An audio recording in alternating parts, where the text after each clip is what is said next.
नमस्कार दोस्तों, आपका स्वागत है हमारे इस यूट्यूब चैनल पीएस स्टडी में। दोस्तों, आज का वीडियो बीपीएससी टीआरई 3 का जो एग्ज़ाम हुआ था 6 to 8 सामाजिक विज्ञान के लिए, उसका ये पॉलिटिकल साइंस का ये सेक्शन है। उसके आंसर की पर आज हम चर्चा करेंगे। तो आइए शुरू करते हैं। पहला क्वेश्चन है, पॉलिटी से भारत में प्रत्येक नागरिक के मूल कर्तव्य हमारे संविधान में निम्न में से किस संवैधानिक संशोधन द्वारा जोड़े गए थे। तो सभी को पता होगा, ये 42वें संविधान संशोधन के द्वारा जो है जोड़ा गया था, जो कि 1976 में सरदार स्वर्ण सिंह की समिति के सिफारिश पर किया गया था।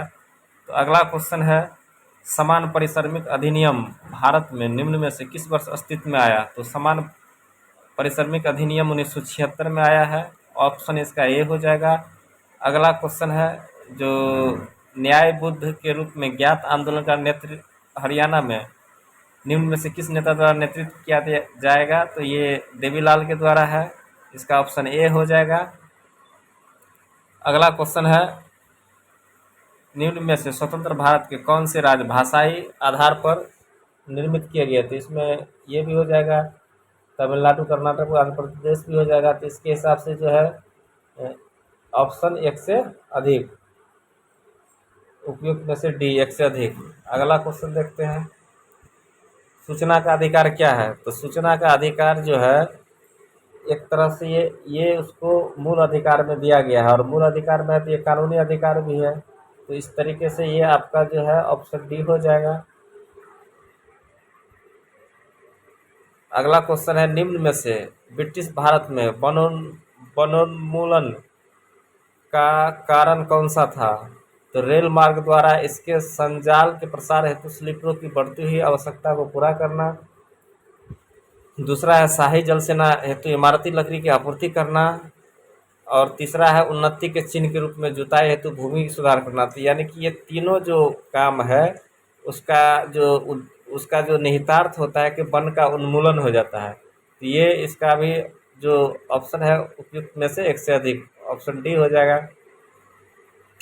अगला क्वेश्चन है, निम्न में से स्वतंत्र भारत के कौन से राज्य भाषाई आधार पर निर्मित किए गए थे। तो बता ही चुके हैं, इसका उपयुक्त में से एक से अधिक हो जाएगा। अगला क्वेश्चन है, भारत की संविधान निर्मात्री सभा ने निम्न में से मुख्यतः किन मामलों पर समितियों की सहायता से कार्य करना प्रारंभ किया गया। तो ये जो था मौलिक मामलों पर भी था, सामुदायिक मामलों पर भी था, प्रक्रियात्मक मामलों पर भी। तो इसका ऑप्शन एक से अधिक हो जाएगा। अपने देश में सामाजिक विभाजन की राजनीति का निम्न में से कौन सा प्रमुख कारक है। तो इसका देखते हैं, सरकार की विभिन्न समूहों की मांगों के प्रति प्रक्रिया, राजनेताओं का किसी समुदाय की मांगों को उठाने के प्रति दृष्टिकोण, भारत में लोगों का अपनी पहचान हेतु दृष्टिकोण। तो सामाजिक विज्ञान की राजनीति का निम्न में कौन सा प्रमुख कारक, ये सभी कारक है। इसका ऑप्शन डी हो जाएगा। अगला क्वेश्चन देखते हैं, निम्न में से भारत में रूसी क्रांति का किसको प्रभाव कहा जा सकता है। तो जवाहरलाल नेहरू एवं रविन्द्रनाथ टैगोर की रूस यात्रा, आर.एस. अवस्थी द्वारा 1920 के में रेड रिवॉल्यूशन पुस्तक का प्रकाशन, 1920 के दशक में मध्य भारत में साम्यवादी दल का गठन होगा। इसका जो है उपयुक्त में से एक से अधिक हो जाएगा।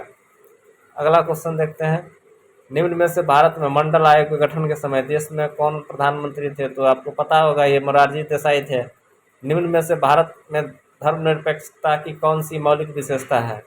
तो यह गत्यात्मक धर्मनिरपेक्षता है, यह प्रगतिशील धर्मनिरपेक्षता है, यह प्रबुद्ध। तो ये एक से अधिक हो जाएगा। एक व्यक्ति एक वोट एक मूल्य का सिद्धांत का 2010 के दशक में, तो यह किस देश के द्वारा अनुकरण नहीं किया गया था। तो यह फिजी है। अगला क्वेश्चन है, निम्न में से लोकसभा का कोरम कौन सा है।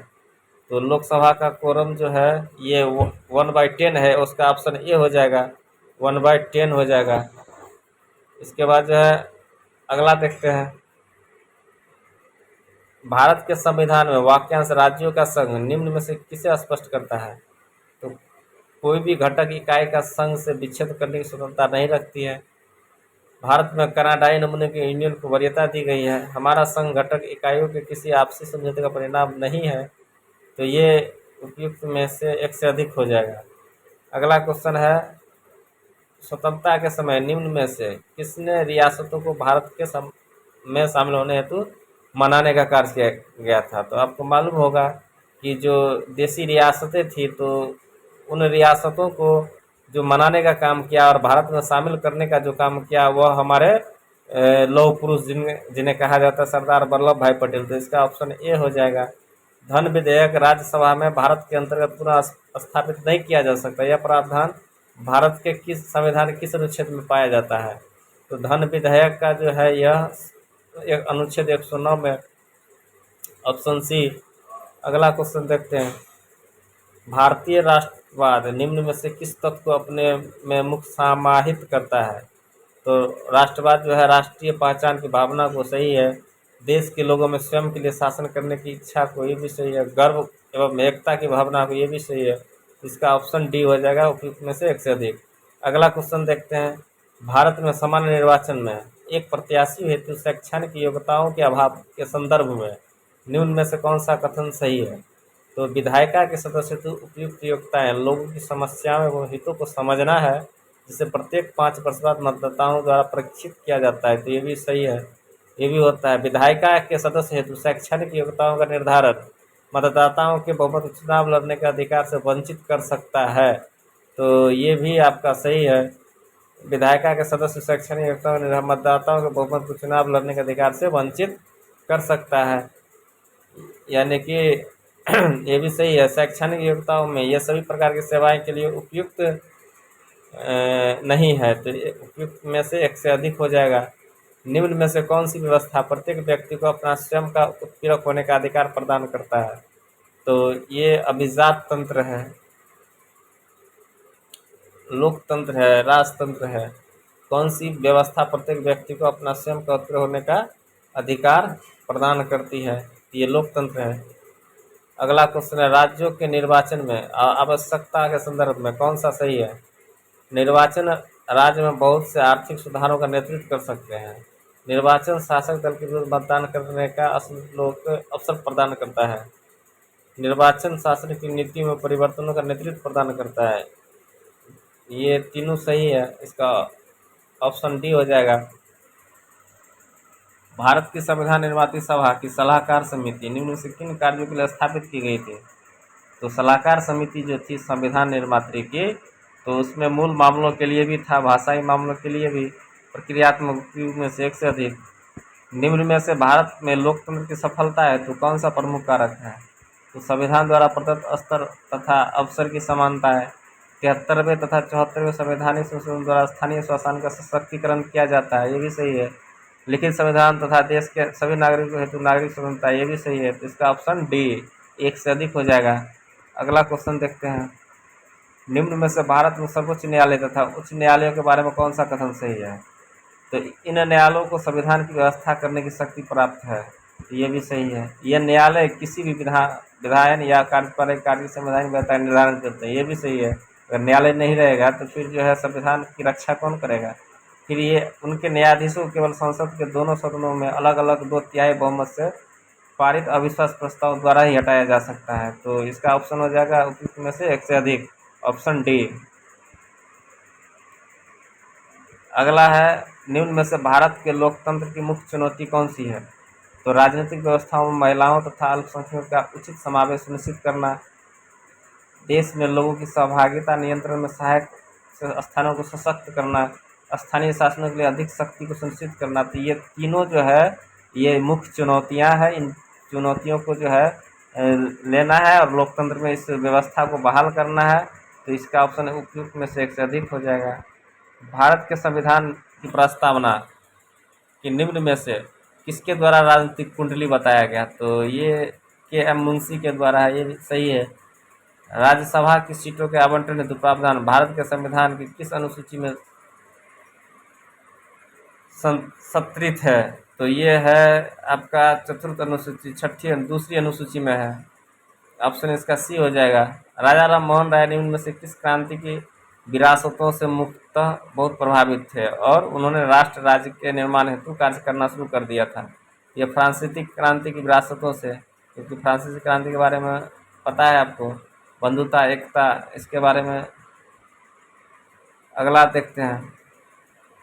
भारत के राजनीतिक दलों की सूची को उनके स्थापना वर्ष सूची को सम्मिलित कीजिए। तो ये तो आपका जो है देखना पड़ेगा आपको।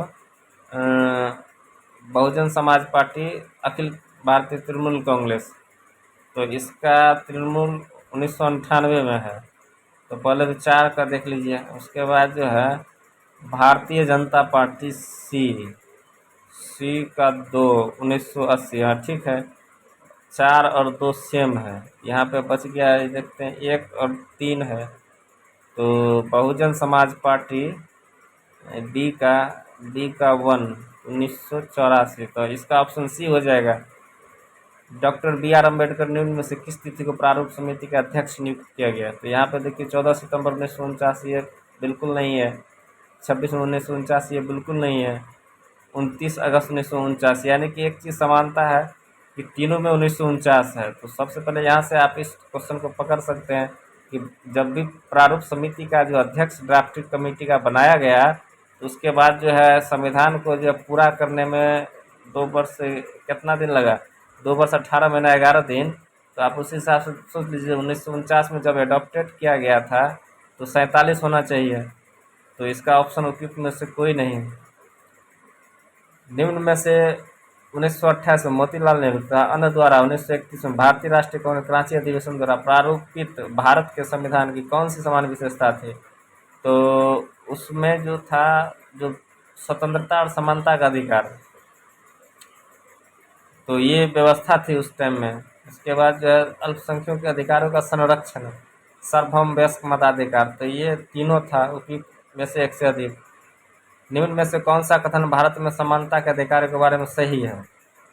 यह अधिकार नकारात्मक समानता की परिकल्पना नहीं करता है। बिल्कुल सही है। यह अधिकार अवैधता को शाश्वत करने के लिए प्रयुक्त नहीं किया। बिल्कुल सही है। कि समान को समान माना जाना चाहिए। बिल्कुल सही। उपयुक्त में से एक से अधिक।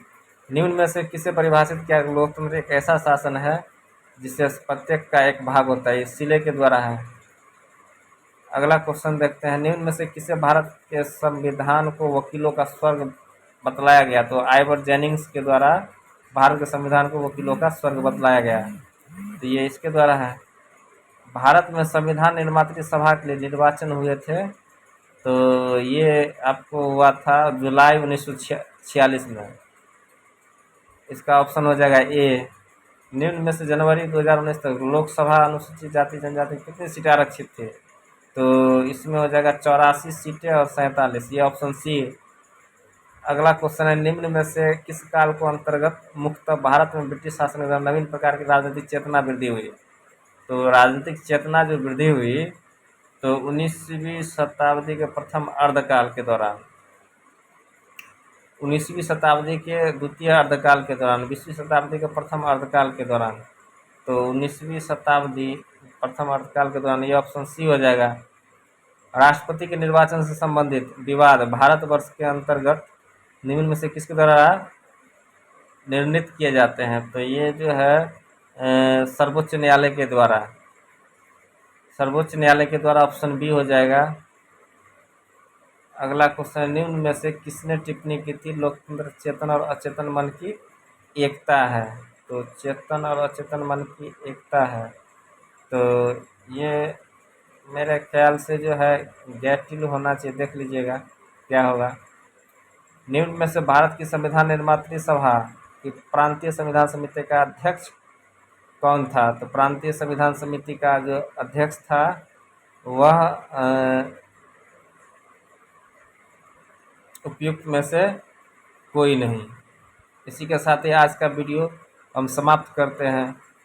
ये आज का पॉलिटिकल साइंस का 6 to 8 का पेपर था। इसका एनालिसिस जो है देख लिया है, इसमें मिला लीजिएगा कितना सही है। इसी के साथ ही आज का वीडियो हम समाप्त करते हैं। अगर मेरा वीडियो पसंद आए तो लाइक कीजिएगा, हमारे इस चैनल को सब्सक्राइब कीजिएगा, आप अपने दोस्तों के बीच में शेयर कर दीजिएगा। धन्यवाद।